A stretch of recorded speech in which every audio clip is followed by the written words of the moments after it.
Selamat pagi, salam inspirasi.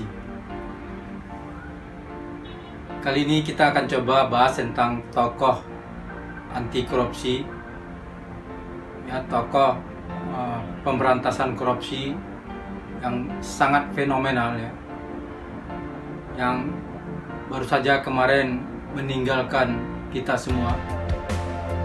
Bumi Pertiwi ini menangis dengan kepergian almarhum Bapak Artidjo Alkostar.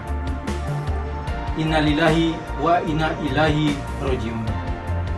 Semoga almarhum diampuni segala dosanya dan diterima segala amal kebaikan dan amal ibadahnya. Amin, amin, ya rabbal alamin.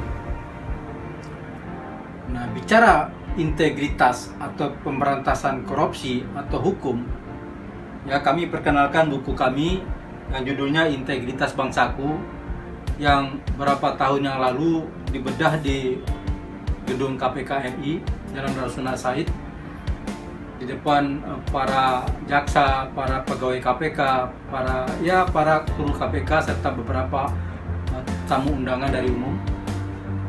Dan buku ini alhamdulillah sudah ditetapkan menjadi buku utama di KPK RI. Jadi kami ingat, ya, betapa seorang almarhum Bapak Artidjo Alkostar, begitu besarnya nama beliau, ya.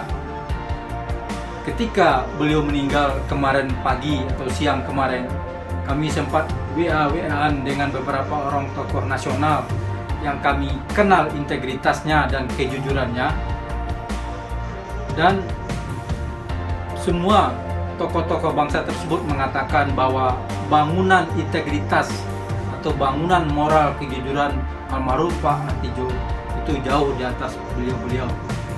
Bahkan di atas beliau-beliau yang selama ini juga dikenal sangat berintegritas dan juga sudah dulu. Nah, dari diskusi tersebut ada 3 hal yang sangat menonjol dari almarhum Bapak Artidjo ini. Yang pertama adalah tentang kejujuran beliau. Bagaimana beliau sangat jujur, ya. Salah satunya ditulis tulisan dari Bang Todung, ya, mantan ketua YLBHI Indonesia, tentang bagaimana kejujuran seorang Pak Artidjo ketika beliau menjadi ketua LBH Yogyakarta. Beliau tidak mau membawa pulang mobil dinas LBH, tapi beliau pergi dan pulang ke kantornya menggunakan sepeda motor. Dan berbagai macam kejujuran yang diceritakan oleh beberapa orang tokoh nasional tentang almarhum Pak Artidjo, ya. Jadi mengingat kejujuran itu merupakan syarat utama dari integritas, ya, merupakan poin utama dalam buku Integritas Bangsaku. Jadi kami coba mengenang almarhum, ya, yang dikenal oleh beberapa orang tokoh sekarang ini sebagai kitab keadilan, ya, atau Panglima Keadilan. Karena apa? Karena beliau sudah menjadi hakim agung, ya, jadi punya kewenangan untuk menegakkan keadilan.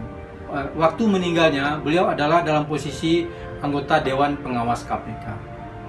Sebelumnya kiprah beliau waktu menjadi pengacara juga sangat banyak cerita tentang kejujuran dan kesederhanaan serta kegigihan beliau membela orang kecil. Nah, poin yang kedua setelah kejujuran dari beliau yang kita bahas dengan beberapa tokoh itu adalah keberanian beliau. Beliau tidak takut diancam, ya, apakah itu diancam secara materi ataupun diancam oleh kematian, ya. Ini terbukti ketika tahun 80-an Orde Baru, ya, diktator Orde Baru membuatkan suatu gerakan, ya, yang dulu dikenal, ya, walaupun tidak secara resmi, yaitu penembakan misterius. Pak Artidjo sebagai ketua YLBHI Yogyakarta dengan gagah berani menyuarakan keadilan, ya, agar hal itu tidak dilakukan. Semua yang bersalah harus diproses secara hukum. Lalu poin ketiga dari hal yang kita bicarakan dengan beberapa tokoh bangsa itu adalah kesederhanaan beliau. Ya, di samping tadi yang diceritakan oleh Bang Todung tentang beliau naik sepeda motor, juga oleh beberapa teman beliau tentang beliau kalau makan di tempat-tempat yang sederhana ya. Nah, hidupnya juga sederhana, dan dari beberapa tulisan itu dikatakan bahwa beliau sempat tidak punya rumah dan ngontrak gitu ya. Jadi kita ingat dengan hidup miskinnya seorang Agus Salim ya, yang tidak punya rumah begitu.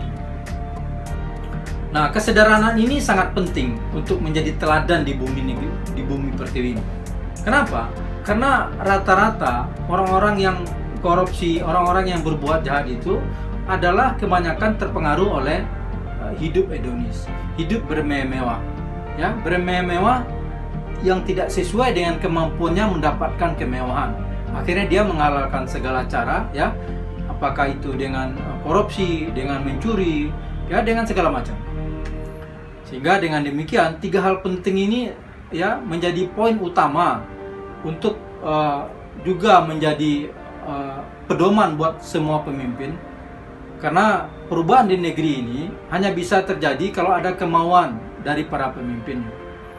Karena tanpa kemauan pemimpin untuk membangun dan memperbaiki bangsa ini, saya yakin pemberantasan korupsi hanya akan menjadi kerjaan rutin dari waktu ke waktu.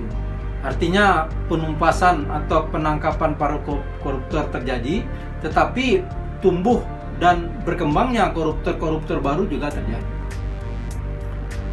Lalu bicara tentang bahwa almarhum Pak Artidjo ini adalah kitab keadilan, ya, kita ingat dulu anekdot beberapa tahun yang lalu dari seorang pengacara terkenal yang sekarang juga sedang menjalani hukuman, yang dengan ngotot bahwa di perguruan tinggi itu tidak ada fakultas keadilan, yang ada hanyalah fakultas hukum, sehingga sehingga bermainnya hanya dari hukum ke hukum, dari kata-kata hukum.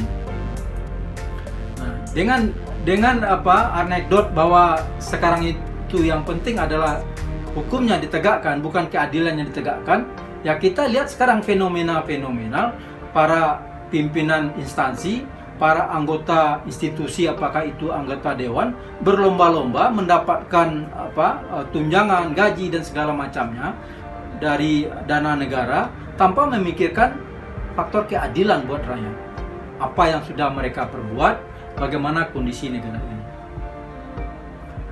Dengan demikian, ya, kita kembali kepada almarhum Pak Artidjo ini, karena begitu banyaknya diskusi kami dengan beberapa tokoh-tokoh besar ya. Artinya beliau-beliau ini menempatkan Pak Artidjo ini lebih besar dari beliau.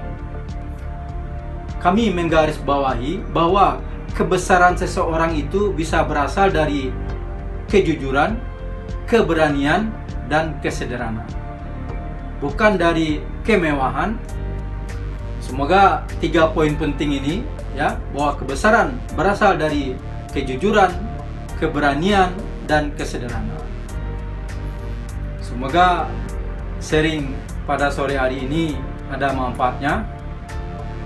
Al-Fatihah buat almarhum Pak Artidjo. Terima kasih. Salam inspirasi.